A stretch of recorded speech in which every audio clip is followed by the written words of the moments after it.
जोशीमठ के कई इलाकों में लैंडस्लाइड, धंसती जमीन, दरकती दीवारों की वजह से लोग दहशत में जीने को मजबूर हैं। लोग अपने घरों में रह रहे हैं। उन लोगों को पूरी रात नींद नहीं आ रही, जिनके घरों में दरारें आ चुकी हैं या जमीन का हिस्सा धंस गया है। वह लोग अपना आशियाना छोड़कर पलायन कर चुके हैं। जोशीमठ की दीवारें दरक रही हैं, जमीन धंस रही है, घरों को फोड़कर पानी बह रहा है। अब सवाल उठता है कि क्या यह शहर पाताल में समाने वाला है?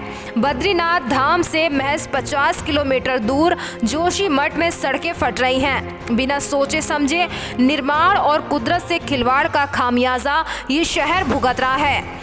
जोशीमठ में भूध्वंस की चपेट में ज्योतिर्मठ परिसर के बाद अब शंकराचार्य माधव आश्रम मंदिर के शिवलिंग में भी दरारें आ गई। परिसर के भवनों में लक्ष्मी नारायण मंदिर के आसपास बड़ी दरारें पड़ गई हैं। मठ के प्रभारी ब्रह्मचारी मुकुंदा आनंद ने बताया कि मठ के प्रवेश द्वार, लक्ष्मी नारायण मंदिर और सभागार में दरारें आ गई।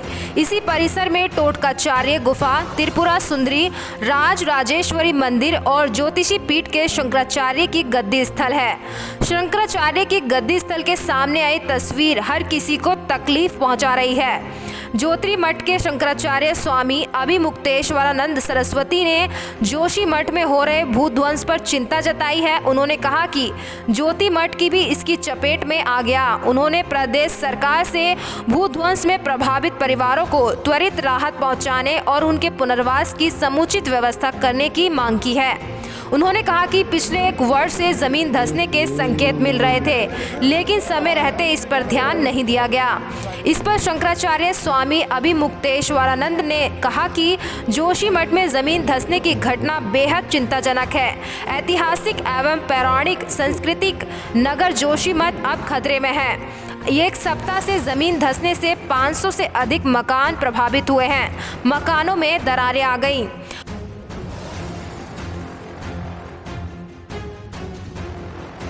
आज मुख्यमंत्री ने जोशीमठ में जाकर ग्राउंड जीरो पर हालात का जायजा लिया।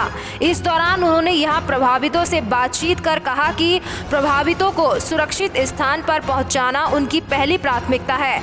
अब मुख्यमंत्री धामी के निर्देश पर जोशीमठ में भूध्वंस के कारण विस्थापित परिवारों को मकान किराए के लिए 4,000 रुपये प्रति माह की दर से 6 माह तक दिए जाने के लिए मुख्यमंत्री राहत कोष से राशि स्वीकृत की गई है। जनपद चमोली के तहसील जोशीमठ के नगरपालिका क्षेत्र जोशीमठ के अंतर्गत विगत दिनों से हो रहे भूध्वंस से प्रभावित ऐसे परिवार जिनके मकान क्षतिग्रस्त हो जाने के कारण अधिवासन योग्य नहीं हैं और ऐसे परिवार जो बेघर हो गए हैं, परिवारों को सुरक्षित स्थानों पर किराए के मकान में अस्थायी रूप से विस्थापित करने के लिए 4,000 प्रति परिवार की दर से 6 माह के किराए मद में मुख्यमंत्री राहत कोष से अग्रिम रूप से 1 करोड़ रुपए की स्वीकृति कर जिलाधिकारी चमोली के निवर्त रखा गया है।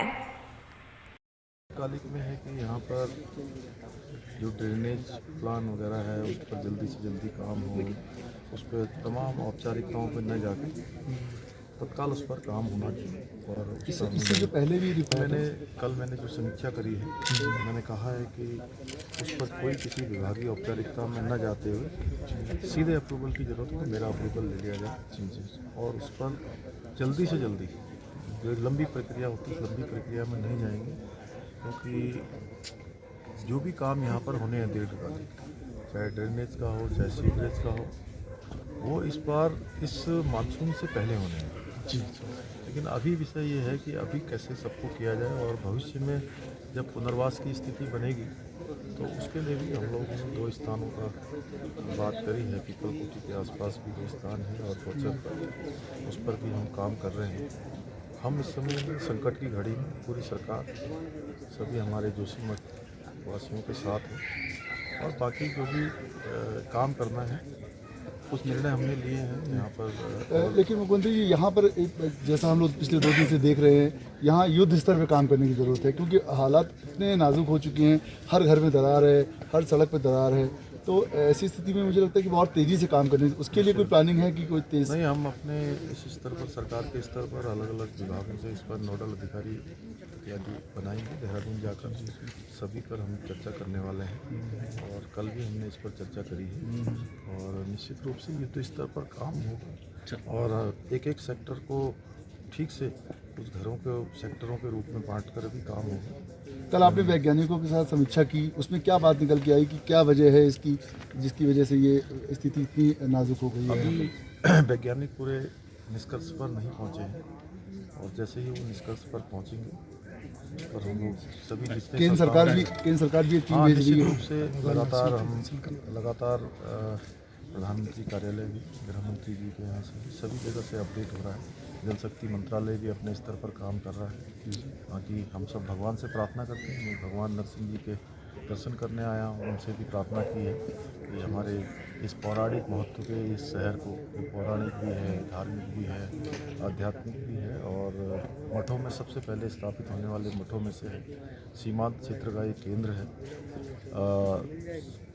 पर्यटन की दृष्टि से भी महत्वपूर्ण है। इस शहर को भगवान रक्षा करें, हम सब पर अपनी कृपा करें और ये शहर सुरक्षित रहे।